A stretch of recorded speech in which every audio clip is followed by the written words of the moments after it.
If these shoes could talk, when you look at the piles of shoes of Holocaust victims, do you ever think about the fact that every single one of these shoes was worn by a human being who suffered unimaginably, and yet they kept walking right up until the day they died? Every single one of these shoes can tell an amazing story if only they could talk. What if we were able to pull these shoes out of the piles of history? What if we were able to imagine the person wearing them? And what if we were able to put ourselves in that other person's shoes, so to speak?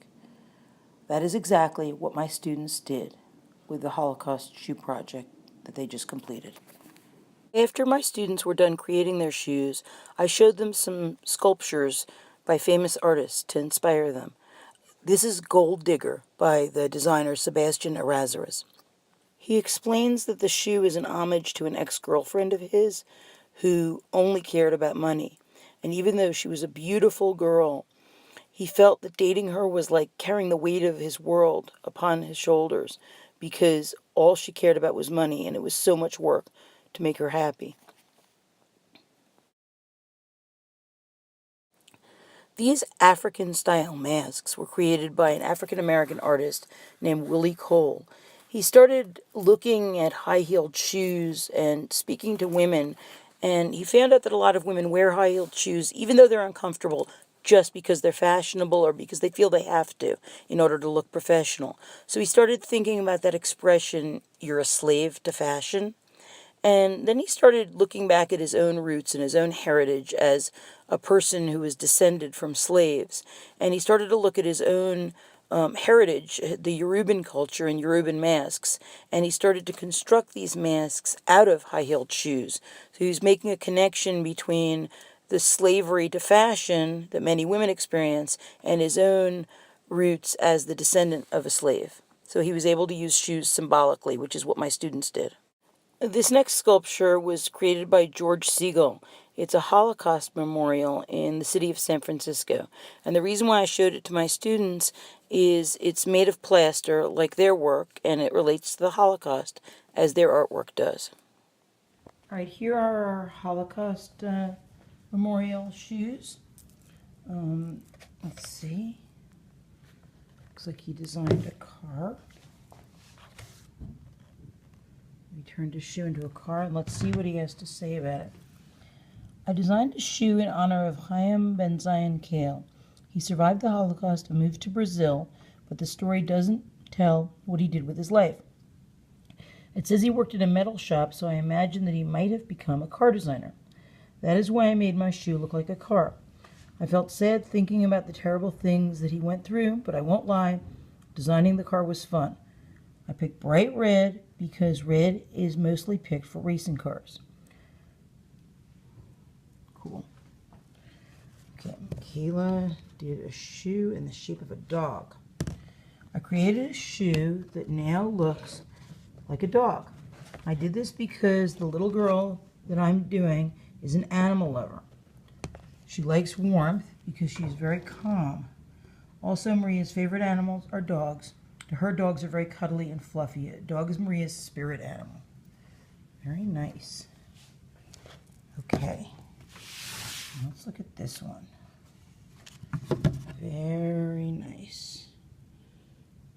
Books, pencils, gold shoelaces. It's like a very expensive shoe. I am Warlin Castillo, and my shoe was inspired by Peter Gintz. My shoe looks like it cost a lot of money. It has books on the side, it has golden shoelaces, and pencils on the back. The shoe is all black, and the bottom is gray. It also has red for the books, tag, and the bottom. Let's see. Nice. There's the pencils, and the bottom is gray. Okay.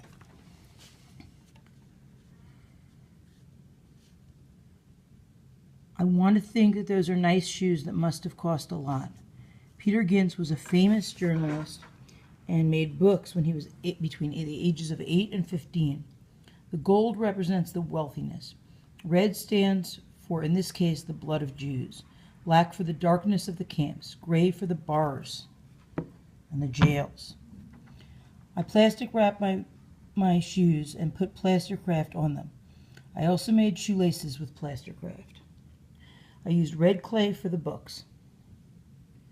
Then I painted them and my shoes looked beautiful. I was sad when I did the shoe. It made me cry that he wouldn't become famous and rich. My shoe is like George Segal's artwork because he used plaster and so did I. Okay, now let's see this one. This is Tiffany's. And she had her person become a doctor. So this is the stethoscope. These are the glasses. She wanted to show that the person she did was smart, so she has paper with writing on it. And also, she wanted the person to live a happy life and not suffer in the Holocaust, so she made it like a dance shoe to show her dancing. I created this shoe sculpture for a Holocaust survivor named Bertha Rivinka. She escaped the ghetto where she was going to be executed. My artwork is a sculpture of a shoe with a stethoscope, glasses, a book, and ribbon. The stethoscope represents her being a doctor. The glasses and book represent her being smart and intelligent. The ribbon symbolizes her dancing. And she was really brave because she was able to escape from the ghetto. Tiffany wrote a lot, so I'm going to just go on to the next one. I'm not going to be able to read the entire thing. Let's see this one. Beautiful. This looks like a camera on the front. I created this sculpture for Ella Lieberman Schreiber. My artwork starts out with a camera in the front. Near the camera is a little pieces of paper. I made it look this way because the camera makes photos and the papers are the photographs. I drew this because she painted people from photographs in order to survive. I also drew the medal because she received a medal for her part in the fight for the rebirth of Israel. In my story, she went to college and became a famous artist who would draw pictures with her emotions. My artwork tells a story because the blue represents the tears of families being separated. This made me feel sad because of all the pain she experienced and saw.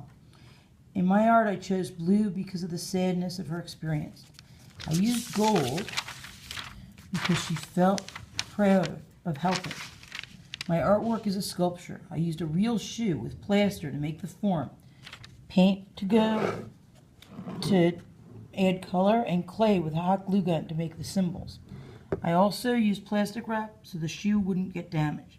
My artwork is like George Segal's artwork because he did sculptures from the Holocaust and he used plaster and so did I. Nice job, Ashley. All right, let me see this one. Okay, Jasleen. When I made my girl's shoe, I put some blues and greens on my shoe and I put gold on the stripes and a diamond. I made it look like that because she was an artist and a person who liked to draw and paint, and she also liked shiny colors. When I made the shoe, I could see Helga wearing the shoe. I think that my shoe can tell a story about Helga. It's very colorful and shiny, and it can tell about Helga and paint what is in her mind. The items that I added were a diamond to show that she is creative with gold. And this is the person who she was commemorating. It's a person who was in the concentration camp at Terezin. All right, let's look at this one. A Stephanie. Ooh, that's nice. It's a dress and some papers with A pluses on them. I guess this person was very smart. Let's see what a Stephanie wrote. She wrote a lot. Let me see. My artwork was inspired by Paula Wajman. I put 2 pieces of paper with an A plus and a dance costume. I put 2 pieces of paper in my shoe because she was a great and smart student. She went to public school in the day and religious school in the afternoon. The story that I invented was that her brother and her are dance partners. They are so talented they win first place at every competition. This work made me feel a little sad because they would never be able to see the shoe or live the life that I imagined for them. I used the colors blue and brown. I used blue because she would love to dance, and sometimes when you dance outside you can see the sky. I used brown because some desks are brown and she loved to go to school. The steps I used for this project is I wrapped an old shoe in plastic wrap, then I took plaster and sculpted it on the shoe. After a couple of layers, I painted it. My artwork is like George Siegel's because he did artwork on the Holocaust. He made the Holocaust Memorial in San Francisco. He also worked with plaster, and so did I. Let's see this one. This is Darlene's beautiful high-heeled shoe. Just lovely. Okay. Let's see what she has to say about her shoe. I created my artwork in honor of Liesl Windernies. She was a victim of the Holocaust who died at age 12. She was a pretty little girl, so I imagined that if she had a chance to grow up, she might have become a model. I chose to design a high-heeled shoe because that is the type of shoe a model would have worn in the late 1940s when, if she had the chance, she would have become an adult. When I was creating this shoe, I was feeling a little sad because she would never be able to see the shoe. Liesl never got to even wear high heels because she died at such a young age. I also chose the colors pink and purple because when I imagined a girl dressing up as a fairy princess, I imagined her wearing those colors. To continue, my artwork is a sculpture that I made out of my foot. First, I covered my foot with plastic wrap. Then I put plaster bandages and waited till it dried to take it off. Next, I added a heel by using tin foil, then adding more plaster. After that, I painted it with a primer and then acrylic paint. My artist that I identify the most with is Sebastian Erasmus because he designs shoes that are stylish and fancy like mine. Okay. You can see there are a lot of other shoes here with a lot of other symbolism on them. These were all made by middle school students, and they wrote extensive amounts about their artwork. So very, very, very proud of how they did. These are some 6th graders who made actually pairs of shoes, and again, wrote extensively about their artwork. I'm extremely proud of all my students' accomplishments and their wonderful imaginations. The Holocaust stripped individuals of their identities. My students gave those identities back with this project.